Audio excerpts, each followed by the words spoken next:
Olivia Wells had been a detective for 6 years, and in that time, she'd learned that most corruption doesn't announce itself. It doesn't come with a warning or a moment of clarity. It bleeds into the department like water through cracked concrete, spreading until you can't remember what solid ground looked like. That knowledge was precisely why she was standing in a Bico on the south side at 2 a.m, watching the address her informant had given her through binoculars that made everything look worse than it actually was. Her phone buzzed against her ribs. A text from her sister Rachel, still awake despite the hour. Stopped by the apartment. "You left your coffee maker on again. How many times do I need to tell you that's a fire hazard?" Olivia didn't respond. Rachel had always been the responsible one, the organized one, the kind of person who remembered to turn off appliances and pay bills on time. Olivia was the cop who forgot to eat and worked cases that weren't technically assigned to her yet. Rachel was the only family she had left after their parents died 8 years ago, and that fact pressed against Olivia's chest like a weight whenever she thought about it too long. She forced her attention back to the warehouse across the street. Detective Sean Morrison was supposed to be here an hour ago. Sean, who she'd worked with for 3 years. Sean, who always brought coffee to the precinct and asked about her family. Sean, who apparently was deep enough in corruption to meet with handlers from the Ndrangheta in places like this. The information had taken her months to piece together, through accessing files she technically shouldn't have touched, cross-referencing transactions that didn't quite add up, following threads that led from Sean to Tenente David Price, to Captain James Richardson. A network that went deeper than just a few bad officers. A system. The first sign that something was wrong came when she heard the car doors opening across the street. Too many of them. The informant said Sean would arrive alone, or with maybe one contact. Instead, there were at least 4 bodies moving through the darkness with the kind of coordination that only came from planning. From coordination. Her hand moved instinctively to the weapon at her hip, though she knew that drawing it would only escalate whatever was about to happen. "Stay calm," she whispered to herself. "Document. Report. Let the system handle it." Except the system was part of what she was investigating. The shots came without warning. 3 rapid bursts, the sound swallowed by the Bico's narrow walls. Olivia's body reacted before her mind caught up. She was already moving, already crouching behind the dumpster that reeked of old oil and rotting food, already pulling her phone to call for backup when she realized the shots weren't aimed at the warehouse. They were aimed at the space between the warehouse and where she was standing. They were aimed at her. "Dispatch. This is Wells. I'm taking fire. South Side, Warehouse District. I need units." The phone fell from her hand as the bullet caught her shoulder, tearing through fabric and flesh with a sensation that was somehow both sharper and duller than she'd expected. Her backup weapon, the one she kept strapped to her thigh, felt very far away. Her body was already responding to shock, already shutting down the parts of her that weren't immediately necessary for survival. Another bullet caught her ribs. She felt that one distinctly, a bloom of heat that spread across her torso like spilled wine on a white shirt. The brick wall behind her was suddenly spattered with arterial spray, and Olivia realized with a strange detachment that some of it was probably hers. She tried to move, but her legs weren't cooperating. She tried to reach for her phone, but her hand was shaking too badly. Through the tunnel of her vision, she watched the figures across the street pause, then regroup. One of them said something in a language she didn't recognize. Italian, maybe, or something close to it. Then there was movement from somewhere else entirely. A different car, pulling up fast with the kind of aggressive engine sound that meant money and intent. The figures scattered like disturbed insects, melting back into their vehicle with a speed that suggested they'd been trained for extraction. Within seconds, they were gone, leaving only the smell of cordite and burning rubber. Olivia was alone again, bleeding into the cracked pavement of a Bico that nobody important ever visited. She was alone, and her phone was out of reach, and her vision was starting to gray at the edges, in a way that probably meant shock was setting in hard and fast. She'd read the statistics. People who bled out alone in alleys, people who didn't make it to hospital in time. She was thinking about Rachel's face when they told her that Olivia was dead when the car door opened beside her. A man's silhouette, backlit by streetlight, features obscured until he crouched down, and the light caught his face. Dark eyes that assessed her with the kind of calculated precision you didn't learn in any academy. A scar running from temple to jaw, thin and white and marking him as someone who'd survived violence before. "Don't scream," he said quietly. Not a request, a statement of fact, delivered with the kind of certainty that made her believe he wasn't asking for permission, so much as informing her of what would happen if she didn't cooperate. She didn't scream. She was too busy noticing the badge tucked in the back of her waistband, the glint of her service weapon where it had fallen during the impact. This man saw those things too. He saw them, and something that might have been calculation flickered across his face. "You're police," he said.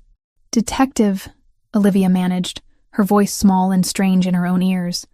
"Olivia Wells, Chicago Police Department. You need to call an ambulance. You need to call—" "I know what needs to happen," he interrupted. He was already reaching for her, and every survival instinct Olivia had was screaming at her to fight, to move, to do something other than let this man touch her while she bled out onto the concrete. But her body wasn't listening to instinct anymore. Her body was listening to shock and blood loss, and the simple biological fact that she was no longer in control of what happened next. He moved with efficiency, wrapping something around her shoulder wound, applying pressure in a way that suggested he knew what he was doing. The pain of it cut through some of the fog, and Olivia gasped. "What's your name?" she asked, though she wasn't sure why she was asking, why she cared. "Someone who just saved your life," he said. He lifted her like she weighed nothing, carrying her toward the car. "You're coming with me, and you're going to stay very quiet about how you got there." She should have resisted. She should have fought. She should have done 100 things that didn't involve being loaded into the back seat of an expensive car that smelled like leather and cologne, and something else she couldn't quite place. Something that smelled like danger. The car accelerated into the Chicago night, and Olivia Wells, 6-year veteran of the force, only family to her sister Rachel, investigator of police corruption, disappeared into the city that never quite slept, but was very good at forgetting. Consciousness came in fragments, a hand pressing cool water to her lips. The smell of antiseptic and something floral that didn't belong in a hospital. Machines that weren't beeping the way hospital machines should beep. Olivia's eyelids felt weighted, her entire body heavy in a way that suggested either sedation or significant blood loss, possibly both. She tried to speak, and managed only a rasping sound that hurt her ribs. "Don't," a voice said from somewhere near the window. Not the voice from the alley. This was a woman's voice, older, carrying an accent that made the words sound like a command carved from stone. "Moving too much will damage the sutures." Olivia forced her eyes open. The room materialized slowly, expensive furnishings becoming clear. Not a hospital. Definitely not a hospital. The ceiling was coffered wood. The windows overlooked grounds that were too manicured, too controlled. She was lying in a bed that probably cost more than her monthly rent, dressed in clothing that wasn't hers, with an IV in her arm delivering fluids she hadn't consented to. "Where am I?" Her voice cracked on the last word. The woman who'd spoken didn't answer immediately. She was older, perhaps in her 60s, with silver-streaked dark hair pulled back in a style that suggested European sensibilities. Her expression offered nothing. "You're safe," she said finally. "That's what matters." It wasn't an answer. Olivia tried to sit up, and immediately regretted it. The pain in her shoulder was a living thing, radiating down her arm in waves. Her ribs protested equally. She fell back against the pillows, breathing carefully through her nose. "How long?" she managed. 4 weeks, a different voice answered. The man from the alley stood in the doorway, and in full light, he was almost worse than he'd been in shadow. The scar on his face was clearer now, more defined.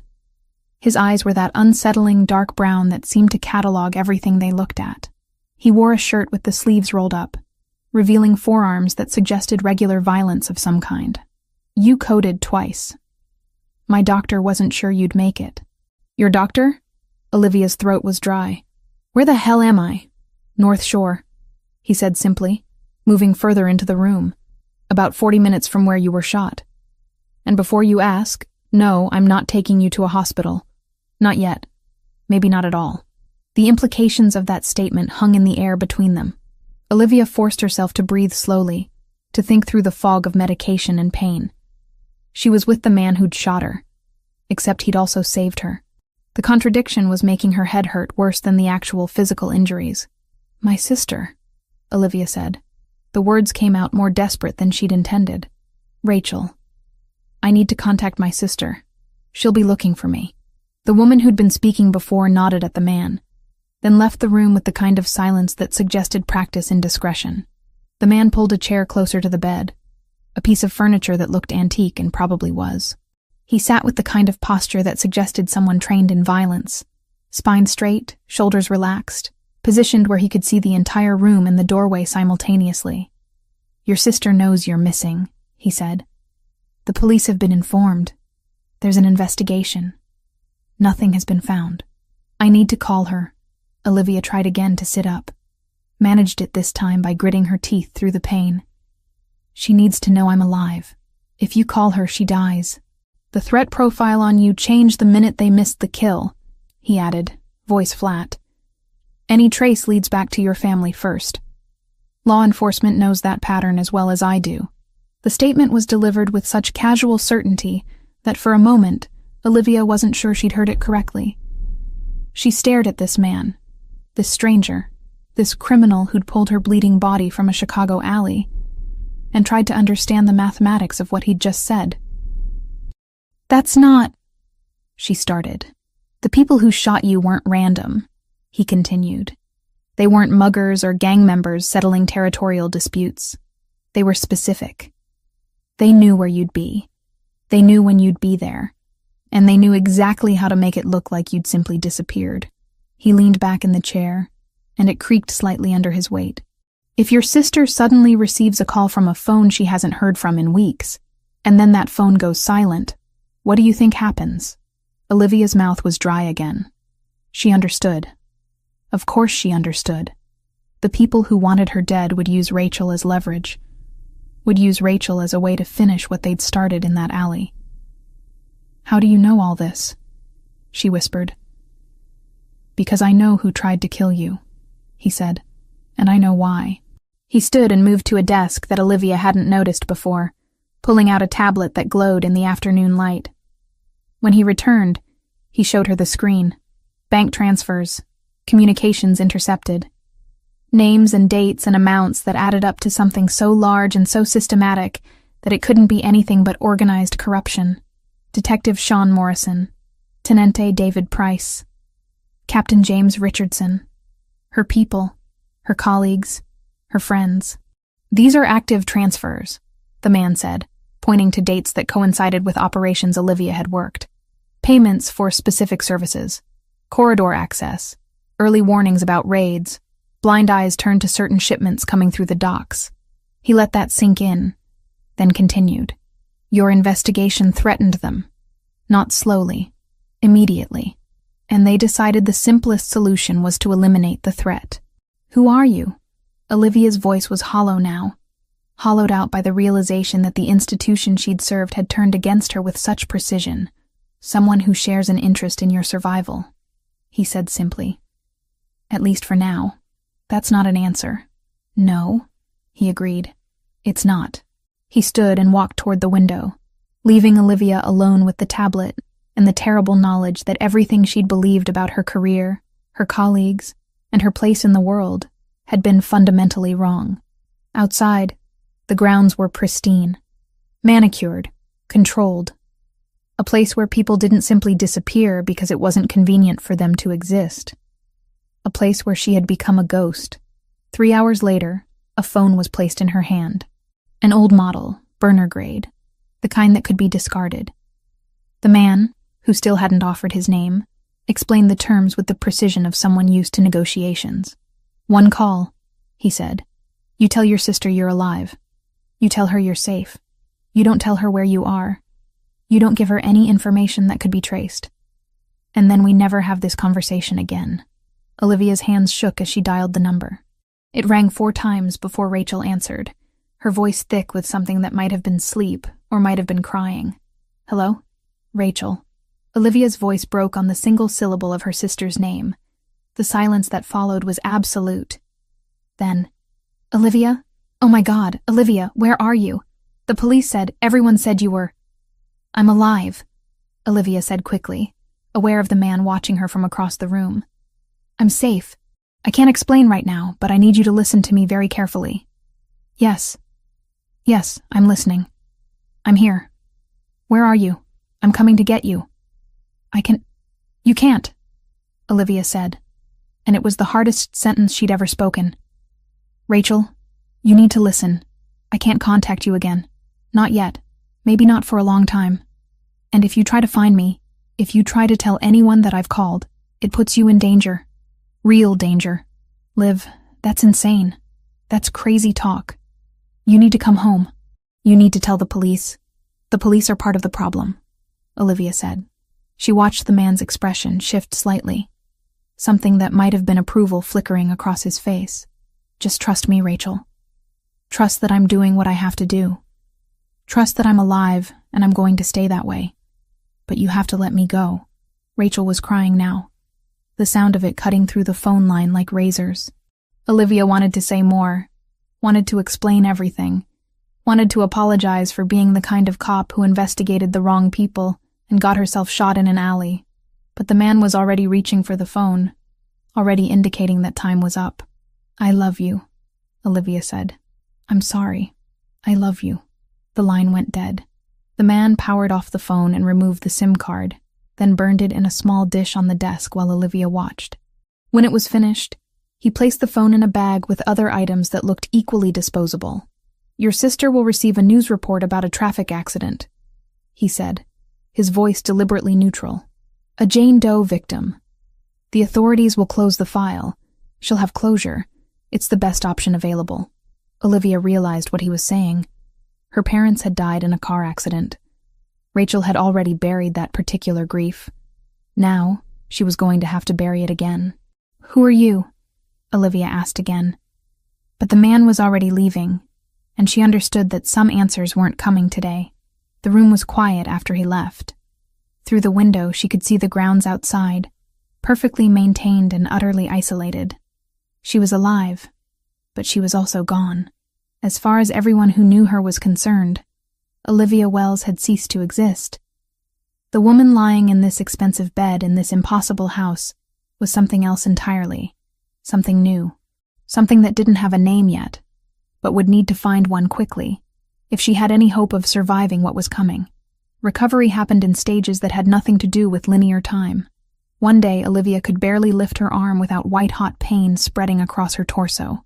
The next day, the pain was still there, but she could move further. By the end of the second month, she was walking the perimeter of Franco's study without using the walls for support. By the end of the fourth month, she could almost forget that bullets had ever pierced her body at all. The man, Franco Ravellini, as she'd eventually learned his name, moved through the mansion with the kind of deliberate purpose that suggested he owned not just the building, but the very air inside it. He appeared at irregular intervals, always when Olivia was least expecting him. A woman who worked for him, someone named Rosa, who was older and European and spoke very little, brought meals on trays and changed bandages with clinical precision. But Franco was the one who monitored recovery, who asked questions about pain levels and mobility, who arranged for a physical therapist to visit 3 times weekly. It was during one of these sessions, with Franco observing from a leather chair near the window, that he finally made his proposal. "I need information," he said, not bothering with preamble. The therapist had left an hour earlier, and Olivia was seated on the edge of the bed, rotating her shoulder through a series of movements that still hurt, but hurt differently than they had before. Information about what? Olivia knew better than to play naive, but she also wasn't going to make assumptions about what he wanted. Police infrastructure, systems, how access is granted and denied, which protocols are actively monitored and which ones are older, more vulnerable. He leaned back in the chair, and the leather creaked beneath his weight. Protocol changes, personnel rotations, which officers have access to what databases and why. Olivia stopped rotating her shoulder. "You're asking me to compromise police systems. I'm asking you to explain how police systems work," he corrected. "I have people who can do the technical work." What I need is context. The way a police officer thinks about security, where vulnerabilities exist because of procedure rather than technology. No. The word came out faster than she'd intended. I'm not going to help you infiltrate anything. Franco didn't react to the refusal the way she'd expected. He didn't threaten. He didn't pressure. He simply stood and walked to the desk, retrieving a folder that had been sitting there all along. When he opened it in front of her, photographs spilled out. Bank statements, intercepts of communications, names and dates and transaction histories that spelled out, in unmistakable detail, the systematic corruption that had nearly gotten her killed. Detective Sean Morrison, Franco said, pointing to one of the photographs. $3,000 monthly deposit to an account in his wife's name. Tenente David Price, similar pattern but larger amounts. Captain James Richardson. He looked at her. You knew these men. I worked with them, Olivia said quietly. You worked for them, Franco corrected. They saw you investigating something that threatened their operations. So they attempted to eliminate you. My question is, do you still consider that institution worth protecting? Olivia stared at the evidence on the bed. Every instinct told her this was a trap, that accepting the deal would make her complicit in something larger and darker than she could comprehend. But every rational part of her understood that the institution she'd served had already betrayed her, had already decided she was worth killing. What exactly would this work involve? She asked. Franco explained the parameters carefully. She wouldn't access any systems directly. She wouldn't perform any technical breach of security. She would simply provide contextual information. Which passwords remained active across rotation cycles? Which officers had access that they shouldn't technically have? Which protocols had been updated in the last year, and which ones remained from older administrations? How the department thought about compartmentalization and information control. For how long? She asked. 6 months, he said. You provide information. You help me understand the landscape.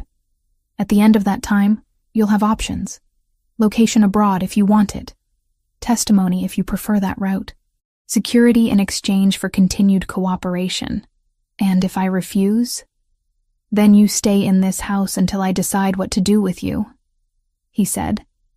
And there was no malice in his voice, which somehow made it worse. But you don't strike me as someone who refuses when presented with actual alternatives. He was right. Olivia hated that he was right. She had no life outside this house, no career to return to, no way to contact Rachel except through the mediated channels Franco had already established. She was trapped, and the only person offering her even the illusion of agency was the man whose organization had originally orchestrated her shooting. Okay, she said finally. 6 months. Franco established her workspace in a separate section of the mansion, an office that was isolated both physically and technologically, a laptop that was encrypted beyond her technical understanding, access to documents but not devices, a system designed so that she could provide information without being able to steal, copy, or transmit anything except what Franco explicitly approved. Over the first 2 weeks of the arrangement, Olivia began to understand the true sophistication of Franco's operation. He had analysts, people with degrees from places like MIT and Stanford, forensic accountants who could trace money through 7 different jurisdictions and emerge with a picture of exactly where it had come from and where it was going, specialists in cybersecurity who could explain vulnerabilities in systems Olivia had thought were impenetrable. But what surprised her more was the consistency of Franco's own code. He refused certain types of work. She overheard a conversation where someone presented a proposal involving trafficking, and Franco shut it down with a single word. No. Another discussion about an operation that would have involved collateral civilian casualties, and Franco's response was immediate and final. Find another approach. He was a criminal, yes. But he was a criminal with limitations, with rules. And somehow that made him more complex and more frightening than if he'd been simple malevolence in a tailored suit. By the 3rd month, Franco began letting her write letters to Rachel. They were screened, monitored, sent through intermediaries that made them impossible to trace. Rachel's responses came back through the same channels, printed out and delivered to Olivia by Rosa without comment. I'm not happy about this arrangement, Rachel had written, but I'm grateful you're alive. Please be careful. Please come home as soon as you can.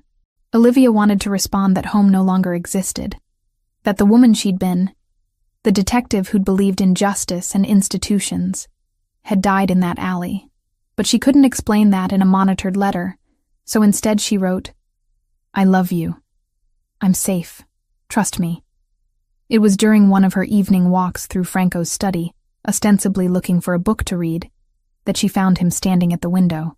He was staring out at the grounds, which were illuminated by subtle lighting that probably cost thousands of dollars to install. He looked tired in a way that went beyond physical exhaustion. "The work you're doing," he said, without turning around. "It's accelerating some timelines. I've been able to identify vulnerabilities I didn't know existed." "Is that good?" she asked. "It's efficient," he said. "There's a difference." Olivia stood near him, close enough to see the scar on his face more clearly. It was older than she'd realized, puckered slightly where it had healed. A reminder of violence survived. "Why do you do this?" she asked. "The criminal enterprise, the control, all of it?" Franco turned to look at her, and for a moment his expression was completely open. Vulnerable in a way that seemed impossible for someone like him. "Because I never had a choice," he said. "I was born into this, raised in this, and by the time I understood what it was, I was already too entangled to leave." He turned back to the window. "You, on the other hand, chose to be a police officer. You chose an institution, and then that institution tried to kill you. So now you have a choice I never had. You can build something different, if you're willing to do what it takes." Olivia realized, standing beside him in that study with the city lights spread out before them, that her understanding of Franco had shifted. She didn't trust him, not yet, but she was beginning to see him not as a monster, but as a man trapped in a system he'd inherited, operating according to rules he'd learned young and learned well. The thought terrified her more than any explicit threat ever could. 2 more months passed in this strange arrangement. Franco and Olivia found themselves having conversations that had nothing to do with police infrastructure or criminal operations. They talked about music she'd grown up with and music he preferred. They discussed books she'd read and books he recommended. There were moments where Olivia almost forgot that she was essentially imprisoned, that her freedom existed only at Franco's discretion. One evening, as Rosa was serving dinner, Franco mentioned that he'd arranged another letter exchange with Rachel. He did this sometimes, Olivia had learned, established contact, verified it was genuine, then allowed the correspondence to proceed. "Your sister is struggling," he said. There was no judgment in his tone, only observation. "The police held a memorial service. She attended. She's trying to move forward, but it's difficult for her." Olivia felt something crack inside her chest at the image of Rachel attending a funeral for someone who wasn't actually dead, standing at a gravesite that held nothing, mourning a sister who was alive and breathing and sitting in a criminal's mansion on the North Shore. "Can I write to her?" Olivia asked. "You can," Franco said, "but understand that every letter puts her at risk. If someone traces that correspondence, if anyone realizes you're alive, she becomes leverage." "I understand," Olivia said, and she did. She understood that love was a liability now, that caring about Rachel was dangerous for Rachel, that perhaps the kindest thing she could do was to let her sister believe she was dead and move forward accordingly. But she couldn't do that. She couldn't simply abandon her sister to that grief. So, she wrote a letter, a careful, coded letter that said nothing explicit but conveyed everything important, that she was alive, that she was safe, that she loved Rachel, and that Rachel needed to stop looking for her because continuing to search would only bring harm. "This is wise," Franco said, reading the letter before it was sent. "You're protecting her by being honest about the situation." "I'm abandoning her," Olivia said bitterly. "No," Franco said. "You're recognizing that some situations don't have good solutions, only varying degrees of acceptable loss." Olivia wanted to hate him for saying it so plainly, but she couldn't, because he was right. And the fact that he was right, that she was beginning to see the logic in his worldview, was perhaps the most terrifying development of all. By the middle of June, Franco's operation had evolved into something resembling a corporate intelligence agency.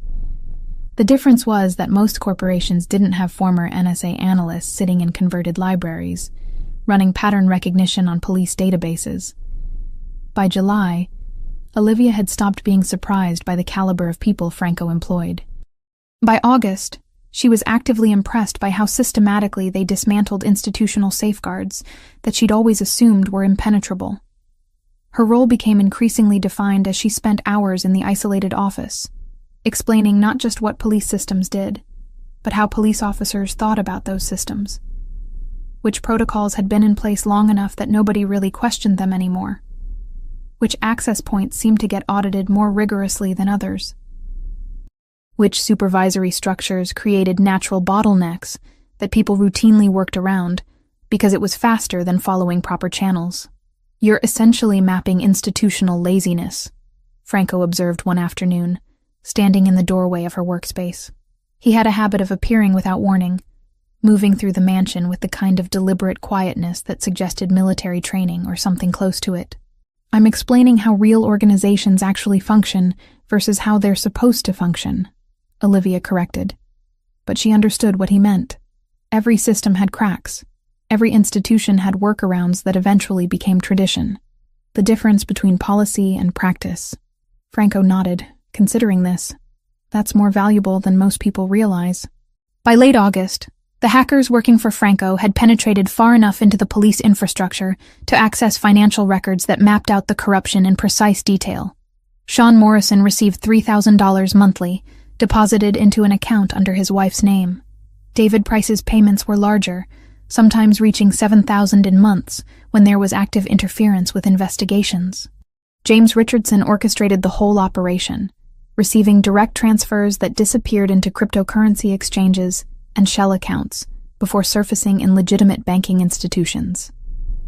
It was elegant in its own way, systematic, practiced. The kind of corruption that only worked because it was distributed across enough people that no single person was conspicuous. Olivia was reviewing a particular set of transfers when Franco burst into the office. Actually, burst, which was unusual for him. His expression was controlled, but there was a tension around his eyes that she'd learned to recognize as something approaching concern. "We have a problem," he said without preamble. "The Ndrangheta has begun to notice irregularities. Specific attention patterns they shouldn't have noticed." "What kind of patterns?" Olivia's stomach tightened. "The kind that suggests someone is investigating their infrastructure specifically.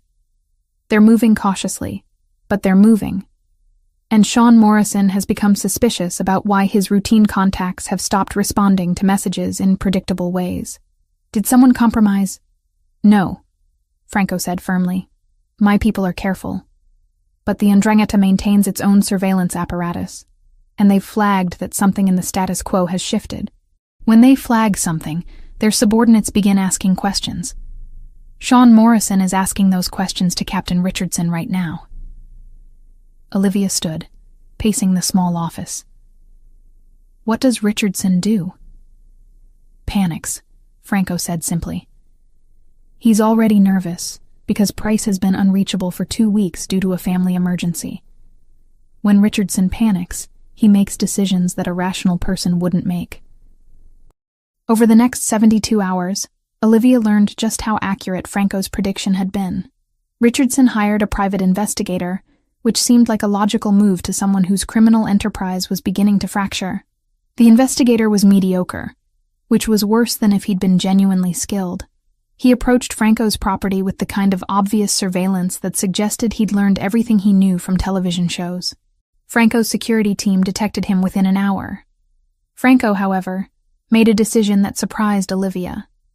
Instead of removing the problem immediately, he had the investigator monitored, allowed him to continue his surveillance, allowed him to photograph Franco's staff, take notes, establish patterns. "Why would you do that?" she asked when Franco explained the situation. "Because whoever hired him will reach out eventually," Franco said. "And when they do, my people will intercept that communication. We'll know exactly how worried Richardson is, and who he's told." It took a week. 7 days of the investigator conducting increasingly sloppy surveillance from different vantage points around the property. Then contact came from Richardson's personal phone to the investigator's burner line. Franco's people had the communication intercepted before the investigator even understood it was happening. The conversation was brief. Richardson was asking for confirmation that Franco Ravellini was conducting his own investigation into police operations. He was offering money. He was expressing, in carefully coded language, a willingness to negotiate. Franco listened to the recording with a kind of expression that suggested he was calculating probabilities and outcomes that were invisible to Olivia.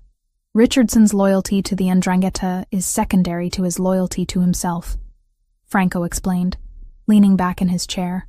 The leather creaked beneath his weight. When he realizes the investigation is converging, he'll flip. The question is whether he flips before or after they execute him for his failures. What happens to the investigator? Olivia asked. He disappears, Franco said. Not permanently. He's paid a significant sum of money and relocated out of state under a new identity. The officially reported narrative, when anyone notices his absence, is that he died in a car accident in Iowa. Paperwork does the rest. He disappears, Franco said. Not permanently. He's paid a significant sum of money and relocated. Mexico has a climate he'll find agreeable, and the exchange rate makes his new life very comfortable. The officially reported narrative, when anyone notices his absence, is that he was in a traffic accident. Chicago is dangerous for investigators. You're just going to let him live? After he was investigating your property? He was hired to do a job, Franco said. He did his job. There's no percentage in killing him. Dead men attract attention. Men living comfortably in another country attract nothing at all. It was pragmatic in a way that made Olivia's head hurt. Franco operated according to logic that was perfectly consistent within his own framework, but utterly alien to the way she'd been trained to think. By early September, Franco convoked her again. This time, the atmosphere was different, more urgent. He brought her to his private study, the room where she'd first seen physical evidence of police corruption months earlier. The situation is reaching critical stage, he said without preamble. In approximately 10 days, the 'Ndrangheta will become aware that one of their senior people has been cooperating with federal agents for the past 6 months. They will respond violently. When they do, they will target not just the cooperator, but anyone associated with investigations that threaten their operations. That's you, Olivia said slowly. Yes, Franco confirmed. And therefore indirectly, that's you. He outlined the situation with brutal clarity. Multiple investigations were converging on the police corruption network. The 'Ndrangheta was destabilizing. Federal agencies were beginning to move. The situation that had been manageable 3 months ago was becoming exponentially more dangerous. I'm offering you 3 options, Franco said. His voice was steady, but there was something underneath it that Olivia had learned to recognize as genuine concern. First, I move you to a secure location outside the country. You disappear completely. New identity, new life, no contact with anyone you've ever known. You're safe that way, but you're also gone. Second option? She asked, though part of her already knew. You go to the FBI, he said. You provide testimony about what you've discovered. You enter the Federal Witness Protection Program. You'll eventually be able to have limited contact with your sister. You'll have legal standing to rebuild some form of life, but you'll be forever entangled with the system that tried to kill you. And the third? Franco stood and walked to the window, looking out at the grounds that were beginning to transition from summer to autumn. We continue as we are. I protect you. You provide information. We navigate whatever comes next together. But understand that this option is the most dangerous. For both of us.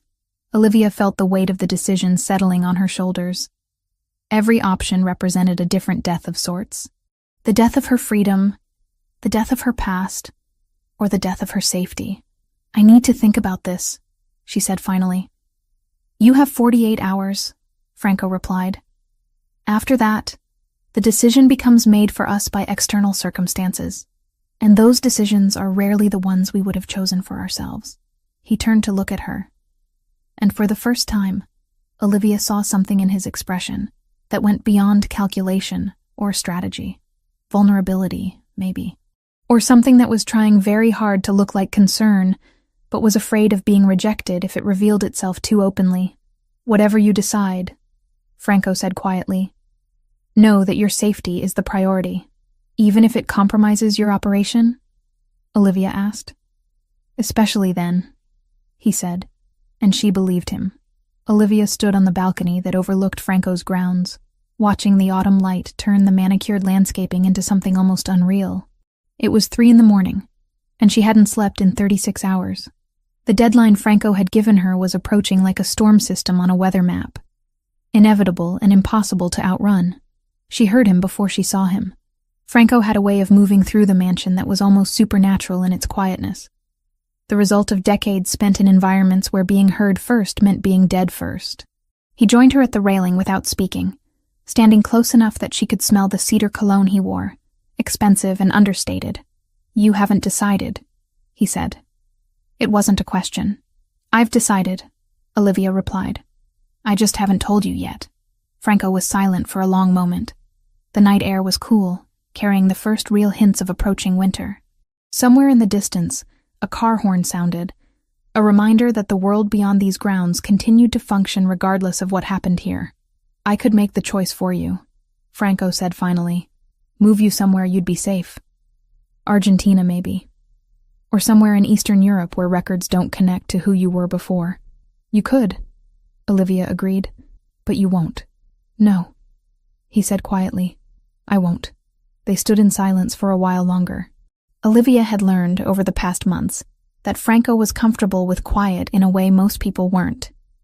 He didn't feel compelled to fill spaces with sound or justification. He just existed, present and controlled, waiting. When I was younger, Franco said eventually, I had a choice. One night my father gave me an opportunity to leave, to walk away from all of this and become someone else, someone normal. He paused, watching the grounds. I didn't take it. I told myself I couldn't abandon the family business, that I had responsibilities, that walking away would be seen as weakness. What was the real reason? Olivia asked. Fear, Franco said simply. I was terrified of being nobody, of being ordinary. The life my father offered me, the violence, the control, the power. At least it was something. It was identity. He turned to look at her. You're not afraid of being nobody, Olivia. You're afraid of continuing to be complicit in something broken. Olivia felt tears threaten and fought them back. I have to testify. I know, Franco said. I've known for 2 days. The moment you started asking questions about witness protection protocols, I understood. How are you so... She started, then stopped. Accepting? Resigned?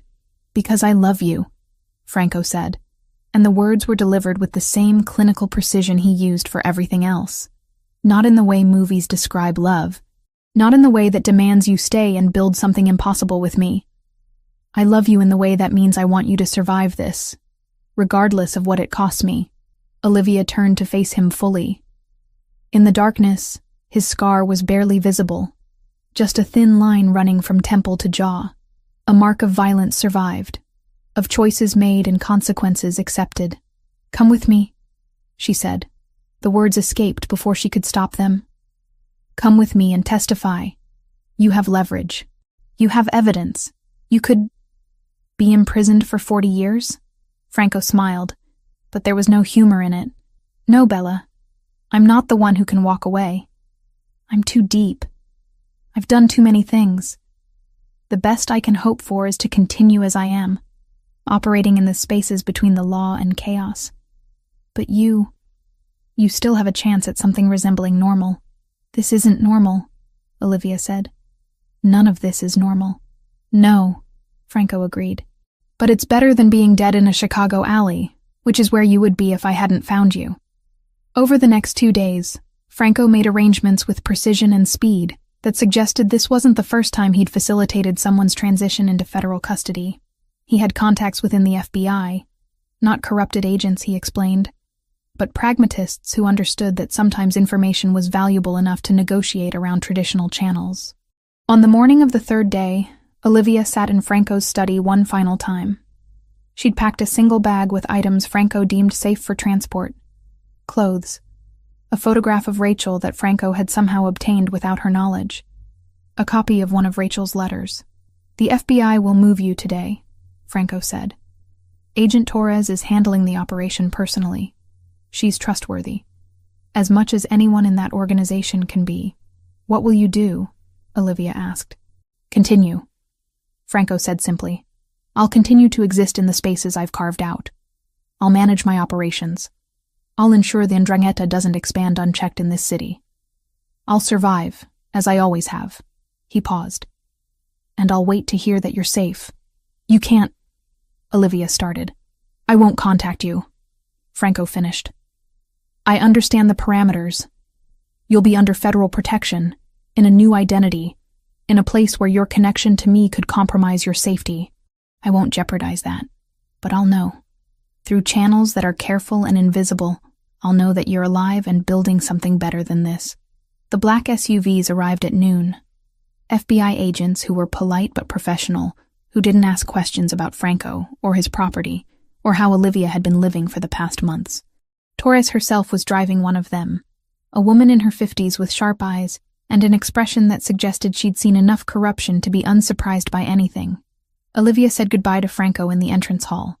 Rosa was there, watching with the kind of expression that suggested she understood more than she let on. Franco looked like he always did. Controlled, composed, utterly present. Goodbye, Olivia said. Not goodbye, Franco corrected. Never goodbye. Just, for now. The drive to the safe house took 6 hours. During that time, Olivia received news that Ricardo, the private investigator, had been found in Iowa in a car accident. Tragic, Torres explained. Terrible luck. Olivia understood the message Franco was sending. Loose ends were being tied up. Witnesses to her disappearance were being managed. He was clearing the board to protect her testimony. That night, from an anonymous phone in a safe house that was indistinguishable from 1,000 other safe houses, Olivia was permitted a single call. Rachel answered on the second ring, like she'd been waiting. Olivia? Her voice broke on the name. It's me, Olivia said. I'm alive. I'm safe, but I can't come home yet. I can't explain everything, but I need you to understand that I didn't disappear because I wanted to. I disappeared because staying would have destroyed both of us. Rachel was crying now. Where are you? I can't tell you. Not yet. Possibly not for a very long time, but I'm going to testify about what happened to me, about why I disappeared, and then I'm going to start over somewhere else as someone else. What about... Rachel started, then stopped. Is he the reason? The man who took you? He saved my life, Olivia said carefully. And now I'm going to save myself. That's all you need to know. The line went quiet, except for the sound of Rachel breathing. Olivia imagined her sister in their shared apartment, the one Olivia would never return to, surrounded by memories of the life she'd lived before. I love you, Olivia said. I'm going to always love you. And I'm going to be okay. You better be, Rachel whispered, because I just got my sister back. I'm not losing you again. When the call ended, Olivia sat in the darkness of the safe house and let herself grieve. Not for what she'd lost. She was beginning to understand that she'd lost those things the moment Sean Morrison decided to work with the Ndrangheta. She grieved for what she was leaving behind. For Franco, operating in his mansion on the North Shore, knowing she was gone, and that this was the price of her survival. For Rachel, building a life that now had to accommodate a sister who might never fully return. For the version of herself that had believed the institution she served would protect her. But she also understood something that she hadn't before. Sometimes survival meant becoming someone new. Sometimes the only way to live was to let the person you were die and accept the person you were becoming. And sometimes, if you were very lucky, you found someone in the wreckage who understood that and let you go anyway. The federal building was colder than any room Olivia had encountered in Franco's mansion. Clinical. Designed to strip away personality and replace it with institutional procedure. She sat in a conference room with Agent Torres and an assistant United States attorney named Elena Navarro, no relation to Detective Sean Morrison, a woman in her early 40s with the kind of neutral expression that suggested she'd heard every terrible story in existence and remained unmoved. Walk me through the evening of the incident, Navarro said, her pen poised above a legal pad. They'd done this before, 3 times now, but each repetition was designed to find inconsistencies, to test whether Olivia's story held together under pressure. Olivia recounted the details methodically. The surveillance on Sean Morrison, the warehouse on the south side, the gunshots, the man who appeared with a scar on his face and dark eyes that assessed situations like chess problems. She omitted nothing except the name Franco Ravellini. When pressed, she simply said, "My rescuer's identity is complicated, but he's provided documentation that corroborates my account." Morrison made notes. Torres, who sat beside Olivia, said nothing. They'd developed an understanding over the weeks of preparation. Torres believed her. That was enough. The grand jury hearing occurred on a Tuesday in October, 8 weeks after Olivia had left Franco's mansion. She testified for 4 hours, describing the investigation she'd been conducting, the names she'd discovered, the systematic corruption within the Chicago Police Department. The jurors listened with the kind of focused attention reserved for stories that shattered assumptions about institutions people trusted. Sean Morrison was indicted on October 18th. David Price on October 22nd. James Richardson on November 1st. Each indictment was more damaging than the last, revealing not isolated corruption, but a network of officers who'd systematized their betrayal into something resembling a business operation. The media descended on Chicago like vultures, recognizing fresh carrion. News vans camped outside police headquarters. Reporters shouted questions that nobody was authorized to answer. The narrative that emerged was compelling. A young female detective had discovered corruption reaching into the highest levels of her department, had been attacked because of her investigation, and had emerged to testify against her own colleagues. Internally, prosecutors were careful to note that Assistant U.S. Attorney Elena Navarro bore no connection to Detective Sean Morrison. What the media didn't know was that the primary evidence came from a criminal organization's analysis of police infrastructure. They didn't know that a mafia boss on the North Shore had orchestrated the entire revelation. That absence of knowledge was deliberate, protected by federal agreements that Olivia suspected would never be made public. Rachel received visitors from the Chicago Tribune in early November. Journalists wanting to speak with the sister of the missing detective, who'd turned out to be alive. Rachel, who'd spent months in genuine mourning, answered their questions carefully. Yes, she was relieved her sister was alive. No, she couldn't discuss specific details. Yes, she was proud of Olivia's courage. The photograph that emerged from one of those interviews showed Rachel standing in her studio, surrounded by half-finished restoration projects.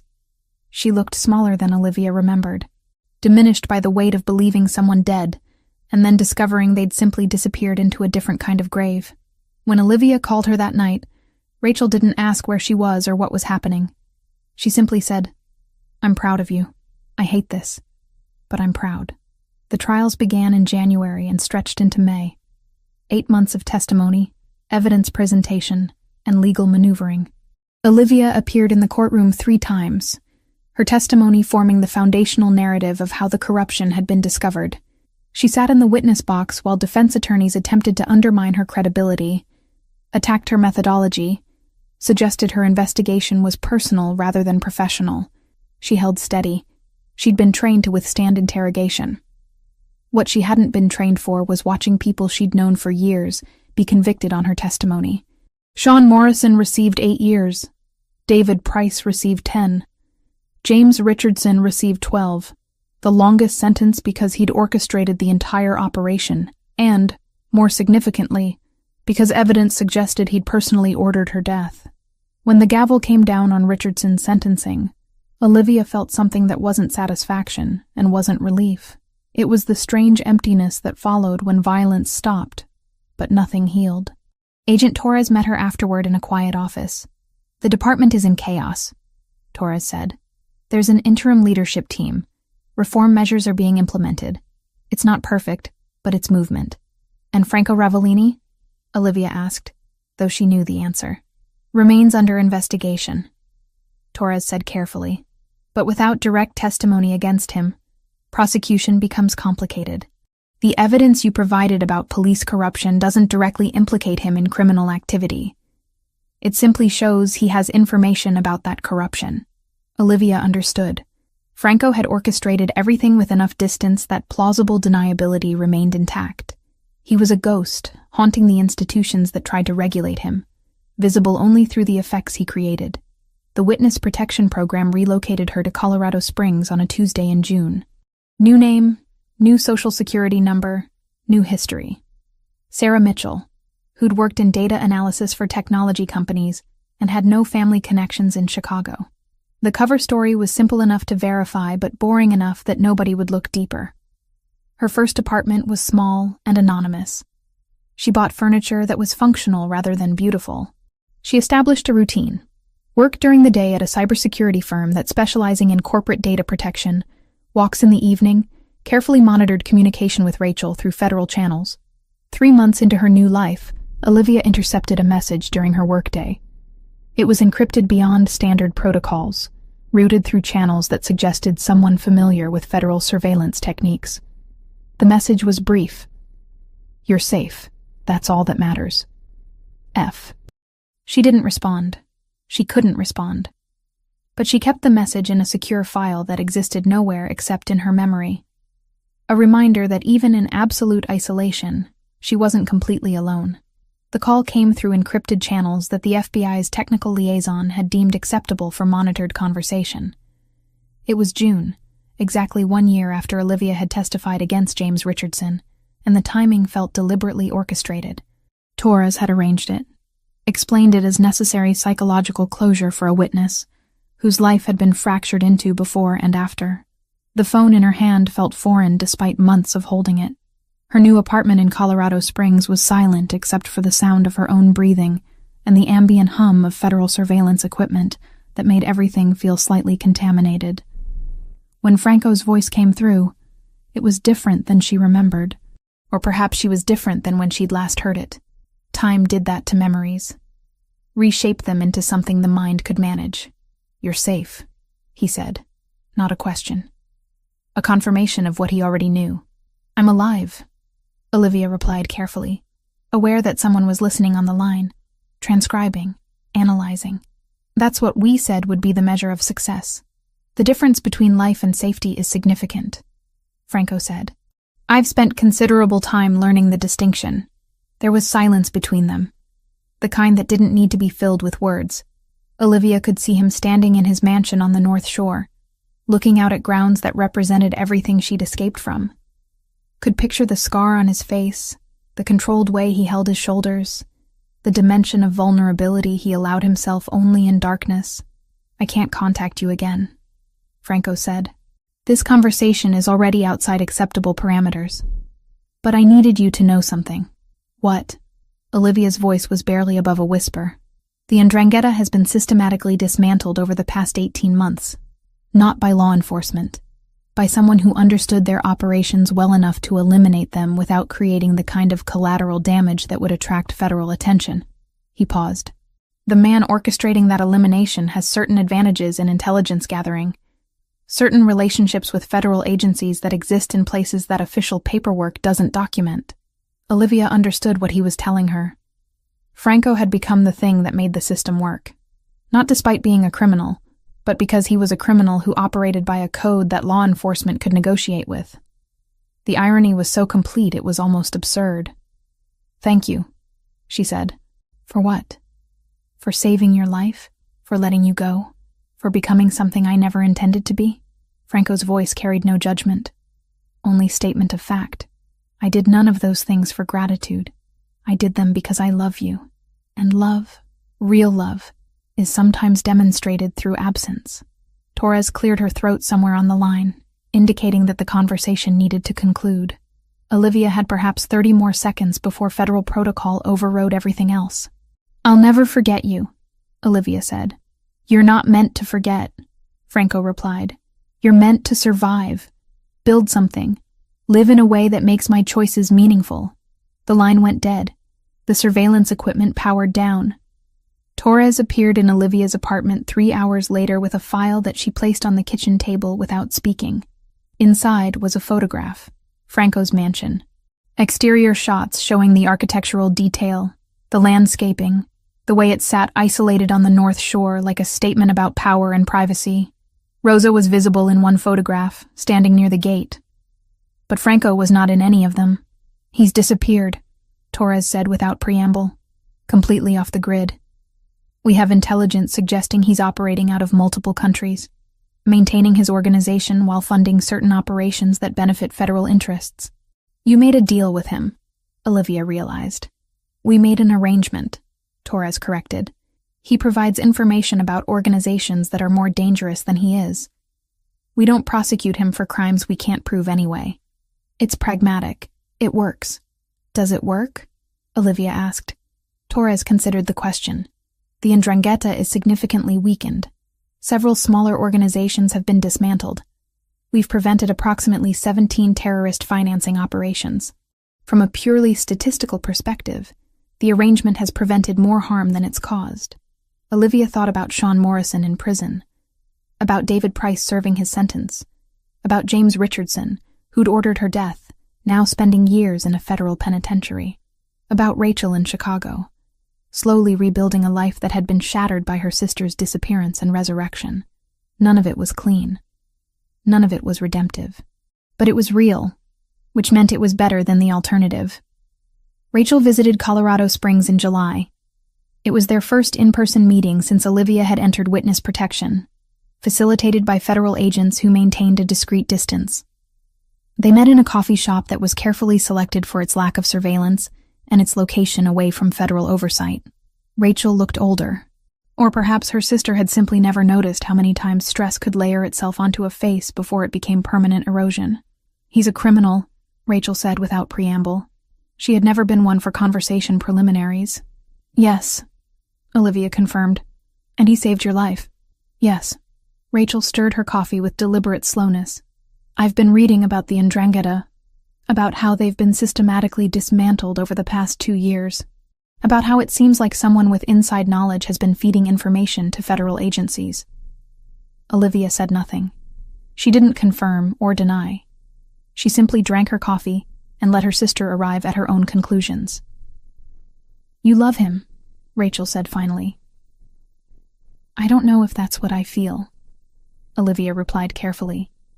I know that he saved my life when the institution I served tried to take it. I know that he let me go, because keeping me would have compromised who I was trying to become. I know that he's probably going to die in prison or in exile because of the choices he's made, and I know that I'll spend the rest of my life wondering about the roads not taken. Rachel reached across the table and took Olivia's hand. Her grip was tight, anchoring, real. I'm proud of you, Rachel said. I hate everything about this situation, but I'm proud of you for surviving it. That night, alone in her Colorado apartment, Olivia accessed a secure server through her work computer. The encryption was Franco's design, something that existed in spaces between legitimate security and criminal paranoia. There was a single message waiting in the inbox. The restoration project you mentioned before. The one your sister is working on. It's almost complete. She says the subject has become something new. Something with strength you can see in the eyes. Something that survived damage and used that survival as the foundation for something beautiful. I think that's the most honest portrait ever created. Olivia closed the laptop without responding. She didn't need to. Franco would know that she'd read the message. He would know that she understood what he was telling her about Rachel's restoration work. He would know that understanding was enough. Outside, Colorado Springs was transforming into evening. The mountains were beginning to glow with that particular light that only happened in late afternoon, when the sun was angled just right to illuminate everything it had previously hidden. Olivia stood at her window and watched the city shift from day to night, understanding finally that the woman she had been was truly gone. The woman she was becoming was still forming, still learning how to exist in a world that had fractured her and expected her to fit back together seamlessly. She would survive it. She would build something, and somewhere in Chicago, in a mansion on the North Shore, Franco would know that she had. That would have to be how they loved each other now. Through absence, through consequence, through the knowledge that sometimes the only way to save someone was to let them go. The investigative journalist named Marcus Holloway had been chasing the Chicago corruption story for 18 months before he finally had enough pieces to assemble into something resembling truth. His reportage appeared in the Chicago Tribune on a Tuesday in June, a comprehensive piece titled, "The Woman Who Survived: How One Detective's Investigation Exposed Systematic Corruption and Changed a City." What Holloway didn't know, what he couldn't possibly know without being part of the federal investigation apparatus, was that the primary evidence came from a criminal enterprise's analysis of police infrastructure. He constructed the narrative around Olivia Wells as the hero of the story, a dedicated officer whose investigation had threatened powerful people and nearly cost her everything. The narrative was compelling because it was partially true. The article triggered a cascade of additional reporting. Other journalists began examining the police department with fresh skepticism. The city council demanded answers. The mayor called for comprehensive reform. By the time the story reached national news outlets, it had mutated into something larger than police corruption. It had become a referendum on institutional failure, on the ways that systems designed to protect citizens instead protected the criminals within their ranks. The Chicago Police Department descended into something resembling organizational chaos. New leadership was brought in from outside the department. Investigation protocols were rewritten. Training procedures were revised. The reform was incomplete and imperfect, implemented by people who fundamentally didn't want to be reformed, but had no alternative when the spotlight became too bright to hide from. Rachel Wells sat in her studio in Pilsen when the Tribune reporter called requesting an interview with Olivia's sister. She declined politely, but thoroughly. She didn't offer commentary on her missing sister's bravery or her own experience with loss. She simply said that the matter was closed and hung up the phone. But she did something else. She sat down in front of the 19th century portrait she'd been restoring for nearly 2 years, and she looked at it with new eyes. The woman in the painting had survived something that should have destroyed her. The artist who'd originally created the work had captured something essential in those eyes. Resilience, determination, the particular strength that only came from being broken and choosing to rebuild anyway. Rachel took photographs of the finished restoration and sent them through the secure channels that connected her to her sister. The accompanying note read, "I finished. I think you'd like what he became." In Colorado Springs, Olivia received the photographs on a Tuesday evening and understood immediately what Rachel was communicating. The portrait showed a woman who'd been damaged, but who'd transformed that damage into something that resembled dignity. It was Rachel's way of saying that she understood, that she had processed the grief of losing a sister who was alive but unreachable, that she had built something from that grief. Olivia worked in cybersecurity for a firm that specialized in corporate data protection. Her job was to identify vulnerabilities in systems before criminals could exploit them.